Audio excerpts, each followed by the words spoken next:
Nathan Sinclair, a frustrated artist, moved into an old house. On the last day of October, during one unusually cold early evening, the Victorian home had been a recent purchase, with hopes that it would be some kind of bucolic refuge, away from the city life that never quite got his art. He had no idea. It would become the canvas for something more terrifying than he could have imagined. Nathan had always been a loner. His paintings were also dark and brooding, reflecting the internal struggle raging behind his reserve that he never shared with anyone. Unpacking his stuff in that radio of a studio, he felt like arriving at some kind of an idea, or the beginning anyway. Peeling wallpaper, huge arched windows, and a monster of a fireplace that crackled quietly as he unpacked his easel. The studio had so much character. Nathan spent himself in work over the passing days. It was as if the energy of his new surroundings breathed life into his paintings.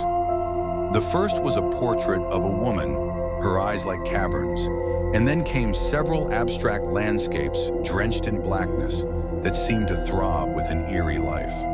While painting, he lost himself within it. Time eluded him, and so did the reality. One night, Nathan saw an odd occurrence. He had just completed a work, the score for which was titled "Red Sky Over an Empty Wood." Taking a step back to look at his painting, he realized with icy certainty that the forest before him was moving almost as if it were real. The gnarled branches of the trees all faced in incorrect directions, and up above the sky seemed to writhe with an evil magic. He dismissed it as a trick of the mind. He wrote it off simply to too much focus and fatigue. Though after the days turned to weeks, these eerie incidences transpired with more frequency. Objects in his studio would move, and strange noises could be heard throughout the house while it was empty. The noise he first heard was nothing louder than a faraway murmur, and it only reached him because his hearing had become very good by now. And only until the shadows came, fluttering in his peripheral vision and sudden cold pockets in the room. The pivotal moment arrived one evening, when Nathan sat down to paint another picture, a self-portrait. For hours he went over it meticulously, detailing out every aspect of his weary face and the heavy lines on them, which told 1,000 tales about stress and worry. He could not help but bronze one final drop, and as he did so, it felt like the eyes of his painted self were staring back at him. He chuckled, amused by his own mind, and then shoved whoever it was into the corner of each bloodshot eye. He was woken one night by a loud thump. Nathan ran to the studio, only to find that his self-portrait had fallen off of its easel and was face down on the floor. It was as silent inside that room, almost like a heavy darkness oozing in the corners. He straightened the portrait and saw something unsettling. In the painting that had looked to be a look of weariness on his eyes, now appeared what could only have been fear. Nathan couldn't sleep. The rest of the night, he patrolled around his studio with unease in a corner of wary eyes that kept on resting at suspicion against him from portrait. The next day, he sat studying the picture and then noticed something more disturbing. It looked like background of portrait had changed. The portrait appears different. The studio walls, once painted neutral, now mirrored the way Nathan imagined his hometown house's attic looked, which he had yet to explore.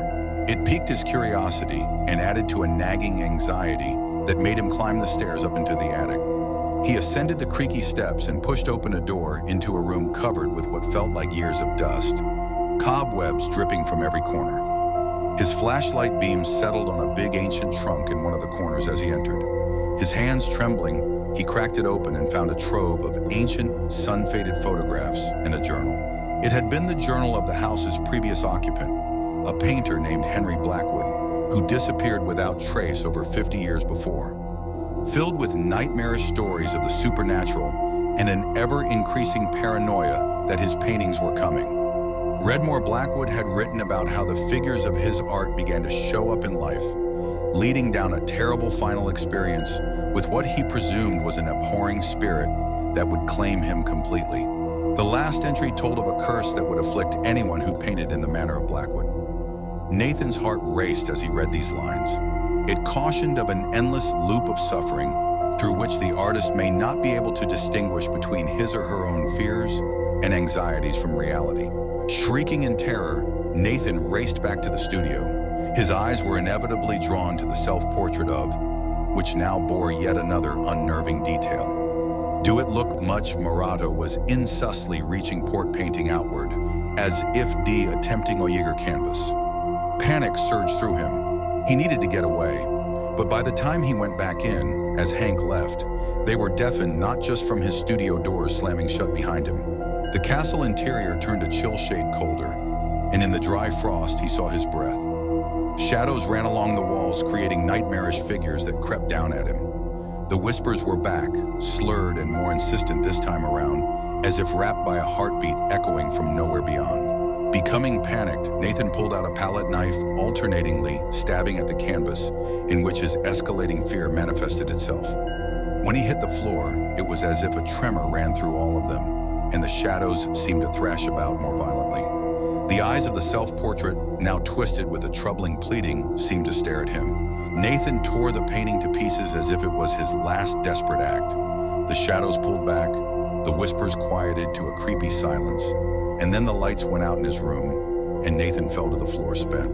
He got up to find the studio silent. Still. So the oppressive atmosphere was gone, but the damage had been done. There was a new atmosphere in the house, so much quieter and tainted. Nathan knew he had cheated death, just as much of Blackwood. He could see the curse had taken not only Blackwood, but it was close to swallowing him whole too. He refused to allow that to happen and left the house intending never paint another picture again, gazing at the broken pieces of his self-portrait as he packed away his things. The portrait was an unreadable muddle of paint and canvas now, but he knew the eyes were there, looking at him, what he had gone through. Stepping out of the house, Nathan left it in past, knowing that some art form is ultimately a curse, and greed for accomplishment should not make one disturb such curses.